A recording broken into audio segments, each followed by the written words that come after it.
Quando Jesus Cristo viveu entre os judeus, era seu costume assistir à sinagoga para adorar e ensinar no dia de sábado. E os líderes religiosos lhe espreitavam continuamente.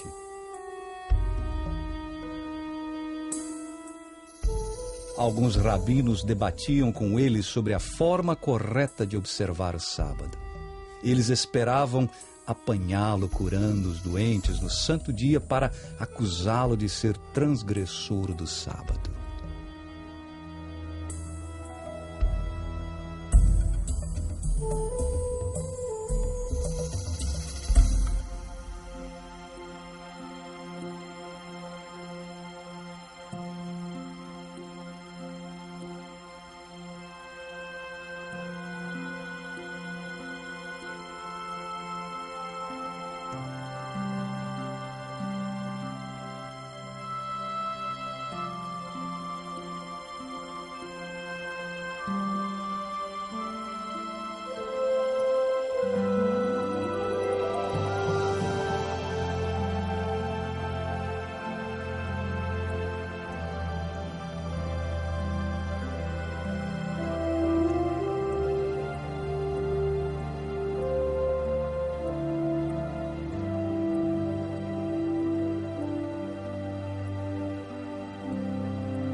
Olá, eu sou Fernando Iglesias, estou feliz em receber você para o terceiro programa da série O Sétimo Dia, Revelações das Páginas Perdidas da História. O que Jesus Cristo fez no sábado, uns 2000 anos atrás, foi realmente revolucionário. Ao curar o homem da mão ressequida, ele ganhou o coração do povo. Porém, isso lhe colocou em direto conflito com os líderes judeus. Ao declarar ser ele o Senhor do sábado, ele desafiou a autoridade espiritual deles, um desafio que provocou seu julgamento infame e morte na cruz. Jesus nasceu em Belém, uma aldeia insignificante na Judéia, durante o reinado de Tibério. Naquela época, o Império Romano possuía dentro das suas fronteiras dezenas, se não centenas de religiões e seitas. Por exemplo, o zoroastrismo persa, as seitas enigmáticas da Grécia e o druidismo céltico inglês. Os rituais de iniciação secreto e de fertilidade, bem como a crença na astrologia, eram comuns.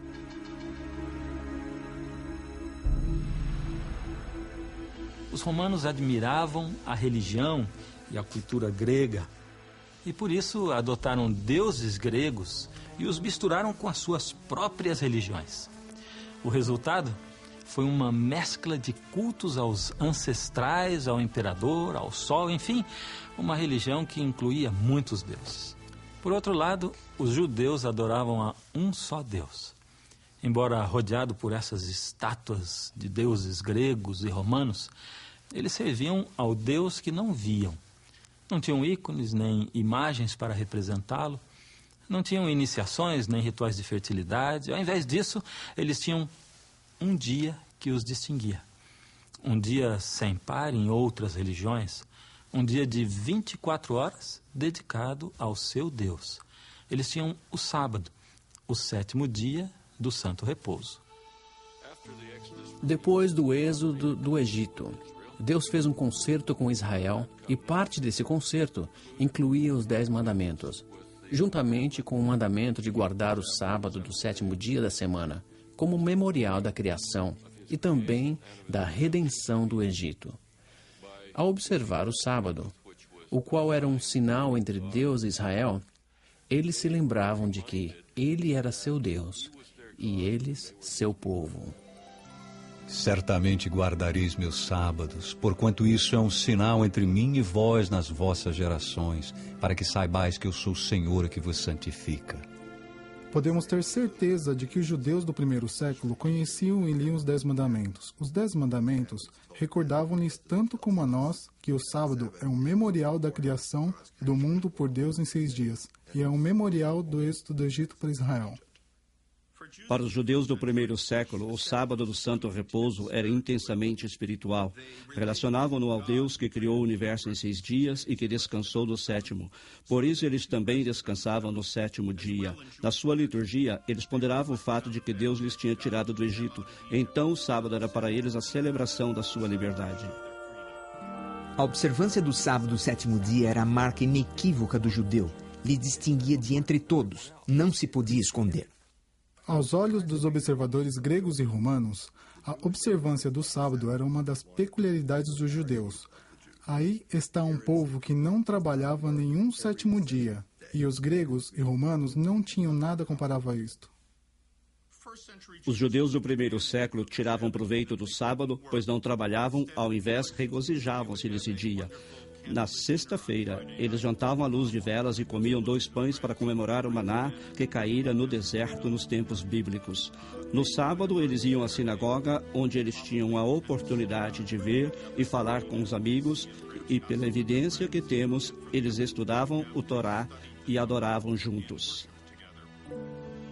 Aos que não eram judeus, lhe parecia estranho que os judeus se recusassem a trabalhar no dia do sábado. O filósofo Sêneca chega a dizer que os judeus dedicavam uma 7ª parte da vida deles à ociosidade, por não trabalharem no sábado. Ficar ocioso durante o 7º dia resulta em perder 1/7 da vida, enquanto muitos interesses da atualidade sofrem com essa ociosidade. Quando Jesus esteve aqui na Terra, o sábado estava sobrecarregado com regras e regulamentos arbitrários. Os rabinos tinham convertido a observância do sábado em uma ciência meticulosa, sem sentido ou alegria. Durante o primeiro século, observar os sábados significava não fazer isso ou aquilo. Proibia-se atar e desatar um nó, Cozinhar, escrever mais de uma letra do alfabeto, carregar qualquer coisa, incluindo o que se podia levar no bolso. não se podia fazer as tarefas cotidianas, como curtir peles e outras atividades de subsistência. Proibia-se acender fogo e apagá-lo. Proibia-se caminhar mais que 2.000 côvados além de sua morada. 2.000 côvados seriam mais ou menos 1 quilômetro. Os judeus observavam o sábado muito legalistamente. Não podiam mover-se nem fazer coisas livremente. Jesus viu que isso era uma distorção do plano de Deus para a humanidade. O sentido original do sábado havia sido esquecido. Era tempo de uma nova luz brilhar sobre o santo dia semanal. Ao curar o homem da mão mirrada, Jesus mostrou o verdadeiro espírito do sábado, o santo dia de descanso, deixando de lado as regras rabínicas. Guardou o sábado como se ensina nas escrituras hebraicas. Segundo o Evangelho de Lucas, Jesus costumava ir à sinagoga para adorar no sábado. Ele observava o sábado, mas não conforme os regulamentos dos fariseus. Ainda mais, ele disse: o sábado foi feito por causa do homem, e não o homem por causa do sábado. Ao passo que os fariseus diziam que o sábado foi feito somente para Israel, e Israel foi criado para o sábado, a fim de que o Senhor tivesse alguém na terra para guardar o sábado. Quando Jesus declarou que o sábado foi feito por causa do homem, ele estava falando de um conceito radical e incômodo. Não é de se estranhar que provocara tanta oposição por parte dos líderes judeus.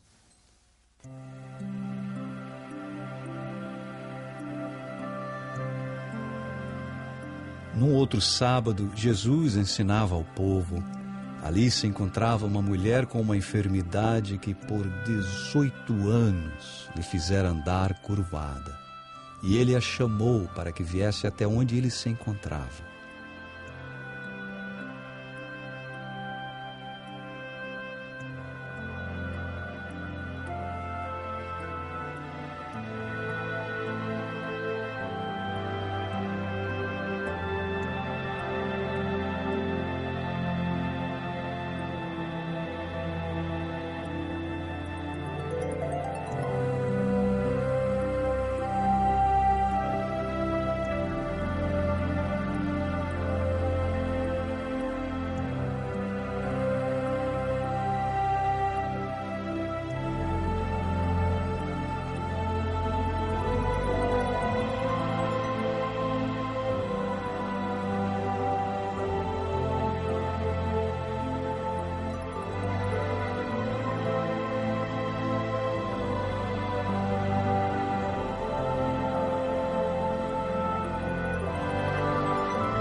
Os líderes religiosos ficaram zangados com ele por curá-la no sábado e então conspiraram contra ele.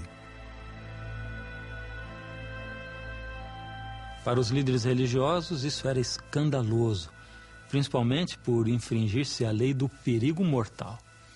A lei do perigo mortal dizia que só em casos de vida ou morte podiam fazer certas coisas no sábado.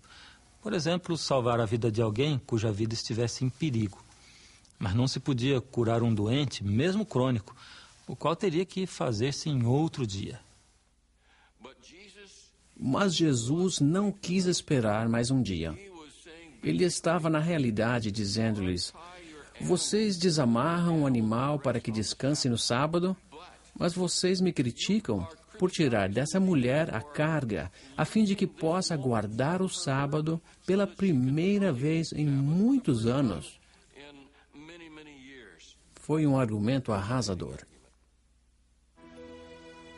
São João declara sobre a vida do Mestre que, por esta causa, os judeus perseguiram a Jesus porque fazia estas coisas no sábado.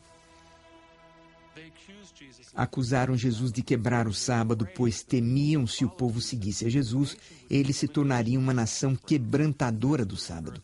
Isso lhes faria incorrer no juízo e ira de Deus, fazendo-lhes uma nação perdida. Foi esse temor que lhes levou a crucificar a Cristo.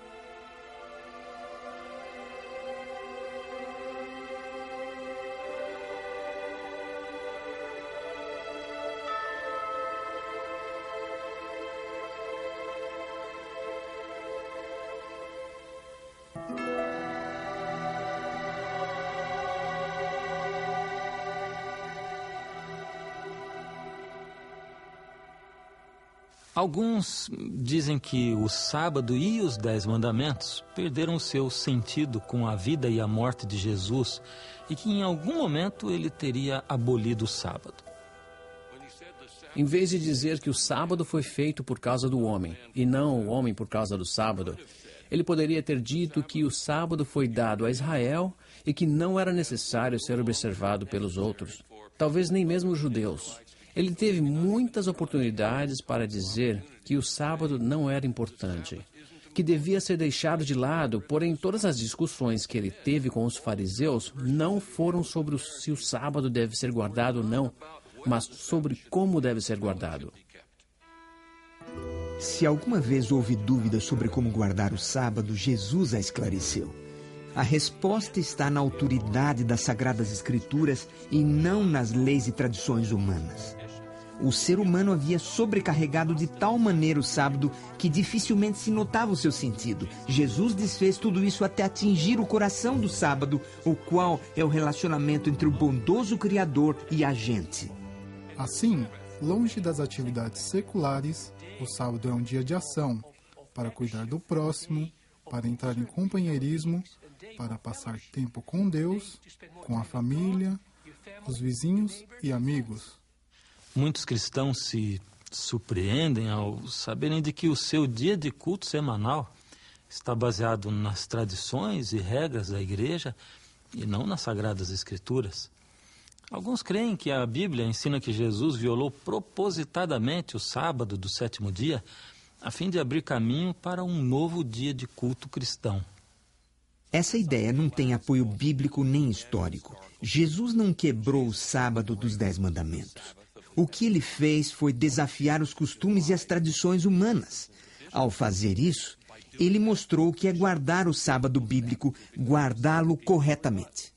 Jesus Cristo livrou o sábado das tradições que o tinham convertido em uma formalidade rígida e restaurou-o ao seu verdadeiro propósito de celebrar o relacionamento do homem com outro ser humano e com seu Criador.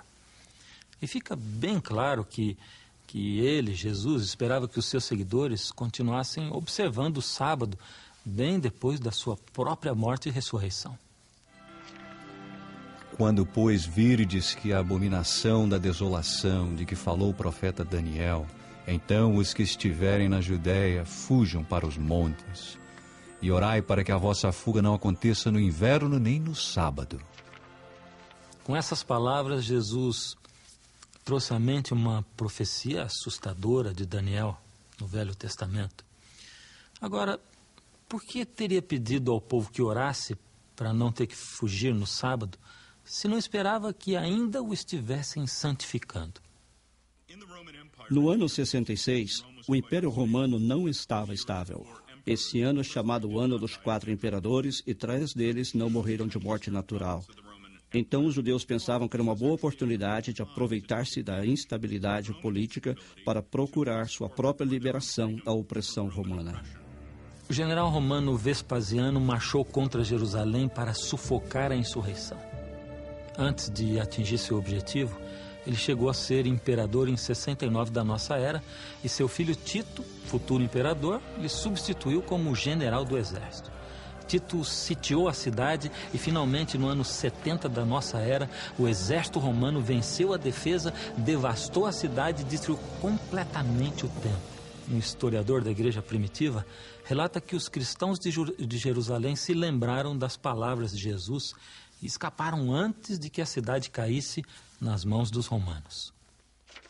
Todos que creram em Cristo deixaram Jerusalém e foram para a região chamada Pela e outros lugares além do Rio Jordão, de forma que todos escaparam o desastre generalizado da sua pátria e não lemos em fonte alguma que nem ao menos um deles pereceu na destruição de Jerusalém. De tão grande serventia foi para os crentes esta advertência do nosso Salvador. Este evento é o cruzamento óbvio da história com a profecia. Conhecemos as datas e os lugares e Jesus preveu quando estas coisas iam acontecer. Que após, 40 anos depois da sua morte e ressurreição, seus seguidores estariam ainda observando o sábado. Na verdade, durante o período do Novo Testamento, que foi até o fim do 1º século, os cristãos continuaram observando o sábado do 7º dia.